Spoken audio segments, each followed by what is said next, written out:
निशाच किचनमध्ये मी तुमचं स्वागत करीत आहे। आज आपण भोगीची भाजी कशी करायची आहे ते पाहूया। ही मिक्स भाजी आहे आणि ही शक्यतो भोगीला केली जाते। चला तर मग पाहूया मी काय काय भाज्या घेतलेल्या आहेत। मी इथं गाजरचे तुकडे घातलेले आहेत, पापडी घेतलेली आहे आणि घेवडीची शेंग पण आहे, शेंगदाणे आणि चणे आहेत आणि एक दोन वांगी पण मी बारीक चिरून घेतलेली आहे। आपल्याला ह्या प्रकारे भाज्या चिरून स्वच्छ धुवून घ्यायच्या आहेत आणि आपल्याला मसाल्याला काय काय लागणार आहे ते पाहूया। मी इथं कारळा घेतला आहे भाजून, धने घेतलेले आहेत भाजून, खोबरं, लसूण आणि कोथिंबीरीचं आपल्याला वाटण करायचं आहे। सर्वात आधी आपण हे जे कारळा आहे भाजून घेतलेलं ह्याची बारीक पूड करून घेऊया आणि धने पण त्यातच बारीक करून घेऊया। ह्याला आपल्याला मिक्सरमध्ये एकदम बारीक पूड करून घ्यायची आहे। ह्यानं भाजी खूपच छान होते। आपल्याला हे मिक्सरमध्ये एकदम बारीक करून घ्यायचं आहे। आपल्याला लसूण, खोबरं आणि कोथिंबीर पण बारीक करून घ्यायची आहे। ह्या प्रकारे आपल्याला हा बारीक कूट तयार करून घ्यायचा आहे भाजीमध्ये घालायला। आता आपण लसूण, खोबरं आणि कोथिंबीरीचं पण वाटण करून घेऊया। आता मी याचं वाटण करते आणि एका बाजूला आपण आता कढई गरम करत केलेली आहे। त्यामध्ये आपल्याला 2 पळी तेल घालायचं आहे। थोडंसं तेल आपण जास्त वापरणार आहोत।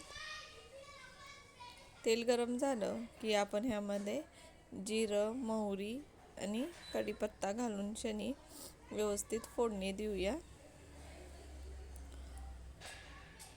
जिरं, मोहरी, कढीपत्ता आपला व्यवस्थित फोडणी झाली की आपण त्याच्यामध्ये वाटलेला मसाला घालूया, लसूण, खोबरं आणि कोथिंबीरीचा। आता आपल्याला हा मसाला व्यवस्थित भाजून घ्यायचा आहे। आता आपण ह्याच्यामध्ये चिमटभर हळद घालूया आणि व्यवस्थित मिक्स करून घेऊया।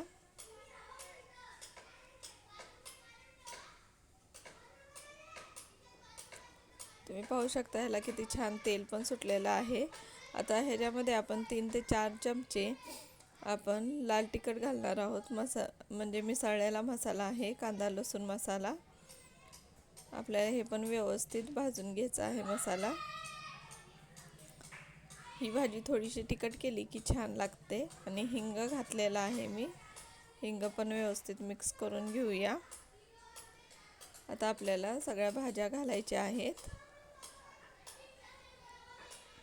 ह्या प्रकारे तुम्ही नक्की ही भाजी करून पहा, तुम्हाला नक्की आवडेल। आता आपल्याला हे सगळं व्यवस्थित मिक्स करून घ्यायचं आहे।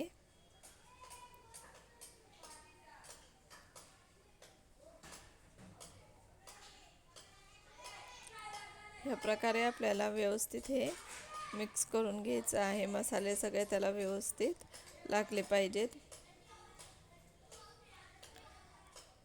आता आपण ह्यामध्ये थोडंसं गरम पाणी घालणार आहोत। मीठ चवीनुसार घालायचं आहे आपल्याला आणि ह्याच्यामध्ये गरम पाणी घालून शनी आपल्याला ही भाजी 15 ते 20 मिनिटं व्यवस्थित बारीक गॅसवर शिजून द्यायची आहे।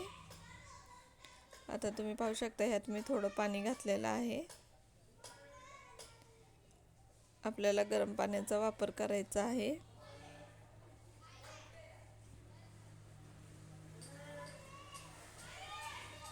आता वरनं कूट घालूया आपण, जे कारळ्याचं कूट आणि धने बारीक केले होते ते घालूया आपण।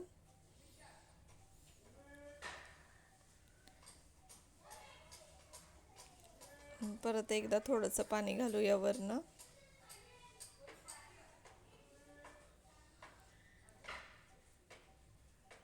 आणि बारीक गॅस करून शनी आपण ही भाजी 15 ते 20 मिनिटं व्यवस्थित शिजून देऊया।